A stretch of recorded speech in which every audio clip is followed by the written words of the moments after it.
Hello guys, welcome to my channel. I am Khushi Malik and I am going to teach you chapter first of class 8th NCERT Geography.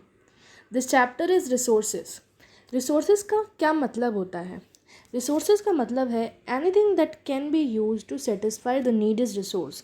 यानी ऐसी कोई सी भी चीज़ जो आपकी satisfaction को fulfil करे उसे हम रिसोर्स कहेंगे. सेटिस्फैक्शन इन द सेंस मतलब आपको वो चीज़ जो है आपको खुश करे या आपकी वांट को सेटिस्फाई करे, दैट इज़ कॉल्ड रिसोर्स. जैसे कि वाटर, इलेक्ट्रिसिटी, रिक्शा वाला, वेजिटेबल्स, ये सारी चीज़ें जो हैं वो आपकी ज़रूरतों को पूरा करती हैं, इसलिए ये जो है रिसोर्सेज में आएंगी. अब रिसोर्सेज जो होती हैं वो रिसोर्सेज कैसे बनती हैं, यानी कोई भी चीज़ जो है वो रिसोर्स कैसे बनेगी. वो रिसोर्स तभी बनेगी जब उसकी यूटिलिटी और उसकी वैल्यू जो है वो हमें पता हो. यूटिलिटी मतलब उसका क्या इस्तेमाल है. अगर कोई चीज़ इस्तेमाल में ही नहीं आ रही है तो वो रिसोर्स कभी नहीं बन सकती है, राइट. अब कुछ रिसोर्सेज ऐसे होते हैं जिनकी वैल्यू होती है in the form of money, पर कुछ ऐसे होते हैं जिनकी नहीं होती है ना. एग्जाम्पल के लिए हम बात कर लेते हैं सम एग्जाम्पल्स की. अगर हम बात करें तो इकोनॉमिक वैल्यू जो है किसकी होएगी, मेटल की. कोई भी मेटल है उसे हम पैसे दे के ख़रीदते हैं, ठीक है, और वो यूटिलिटी हमें उसकी है, मतलब हमें उसकी ज़रूरत भी है. अब सेकंड जो चीज़ है वो है beautiful landscape. Landscape in the sense nature समझ लीजिए आप. पर ये नेचर फ्री का है, पर दैट डजेंट मीन अगर इसकी कोई वैल्यू नहीं है पैसे में तो इसका मतलब ये तो नहीं है कि ये हमारे काम की नहीं है. इनफैक्ट ये बहुत ही इंपॉर्टेंट रिसोर्सेज हैं, है ना. तो resources may be have values while some do not have values.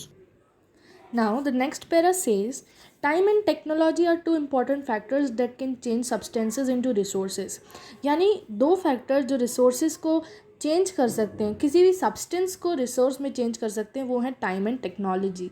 यानी टाइम और टेक्नोलॉजी जो है वो दो इंपॉर्टेंट फैक्टर्स हैं जिसपे कोई भी सब्सटेंस जो है वो रिसोर्स में बन सकता है.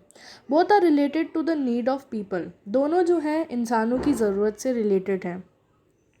People themselves are the most important resource. जो ह्यूमन बींग्स हैं वो अपने अंदर ही एक सबसे इम्पॉर्टेंट जो है रिसोर्स हैं. ये देखिए, ये यहाँ पे लिखा हुआ है important resource. Okay, it is their ideas, knowledge, inventions and discovery that lead to the creation of more resources. Human beings एक इम्पॉर्टेंट रिसोर्स क्यों है, क्योंकि उनकी नॉलेज, उनके आइडियाज़, उनके इन्वेंशंस की वजह से ही बाकी जो क्रिएशंस हैं, बाकी जो रिसोर्सेज हैं वो बनी हैं. तो ह्यूमन बींग्स जो हैं वो देमसेल्फ में ही बहुत बड़ी रिसोर्स हैं. ईच डिस्कवरी और invention lead to many other. हर एक डिस्कवरी बहुत सारी अलग अलग डिस्कवरीज़ को लीड देती है. The discovery of fire lead to the practice of cooking and other processes, while the invention of wheel ultimately resulted in development of new modes of transport. अब यहाँ पे आपको एग्जाम्पल दे रहे हैं कि क्या कहते हैं, जिस तरीके से फायर का डेवलपमेंट किया ह्यूमन बींग ने, उसके बाद खाने का भी बना. इसी तरीके से जब उसने व्हील का इन्वेंशन किया तो अलग अलग ट्रांसपोर्ट मोड भी आए. तो इससे हमें यही पता चल रहा है कि ह्यूमन बींग्स जो हैं वो खुद में ही एक इम्पॉर्टेंट वैल्यूएबल रिसोर्सेज हैं. वैल्यूएबल इधर मैं पैसे तो नहीं बोल रही हूँ, but it is you can say बहुत ही इम्पॉर्टेंट है ह्यूमन बींग्स, है ना. The technology to create hydro electricity has turned energy into fast flowing water into an important resource. ये भी वही एक एग्जाम्पल दे रहे हैं, ठीक है. अब हम बात करते हैं टाइप्स ऑफ रिसोर्सेज. यानी रिसोर्सेज जो हैं, कोई भी ऐसी चीज़ जो हमें सेटिस्फाई कर रही है वो कितने टाइप की है ना. Resources are generally classified into natural, human made and human. तो रिसोर्सेज 3 टाइप में कैटेगराइज्ड हैं. पहली है नेचुरल, सेकंड है ह्यूमन मेड, और थर्ड जो है वो ह्यूमन खुद ही हैं. ह्यूमन हमने देख लिया ऊपर, human are themselves the resource. तो हम फर्स्ट वाली रिसोर्स के बारे में बात करते हैं, natural resources. Now natural resources that are drawn from nature. ऐसी रिसोर्सेज जो नेचर से ली गई हों उन्हें हम नेचुरल रिसोर्सेज कहेंगे. And used without much modifications are called natural resources.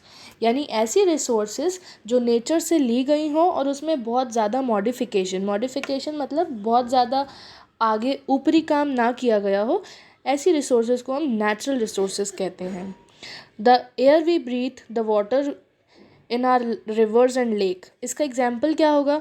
हम जो सांस ले रहे हैं वो हमारे लिए बहुत वैल्यूएबल है, हमारे लिए बहुत सेटिस्फाइंग है। अगर ये नहीं होगी तो हम जी नहीं सकते, है ना।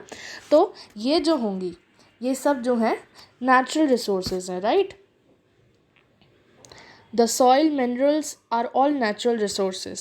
Many of these resources are free gift of nature and can be used directly. और ये सारी जो है फ्री गिफ्ट है नेचर की, और ये डायरेक्टली भी हम यूज़ कर सकते हैं। In some cases tools and technology may be needed to use a natural resource in the best possible way.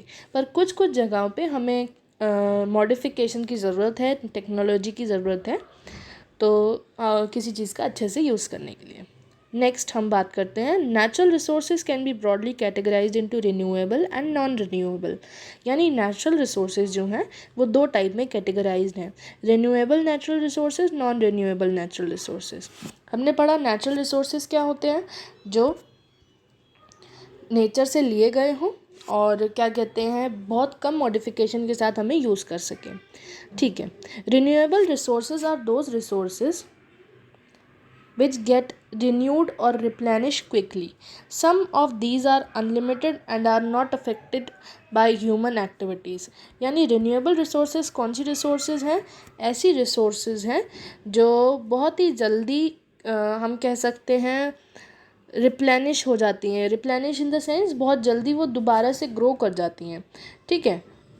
Some of these are unlimited, ये अनलिमिटेड होती है, यानी इनको हम बार बार उगा सकते हैं या हम इसे बार बार पा सकते हैं नेचर से, ठीक है। And are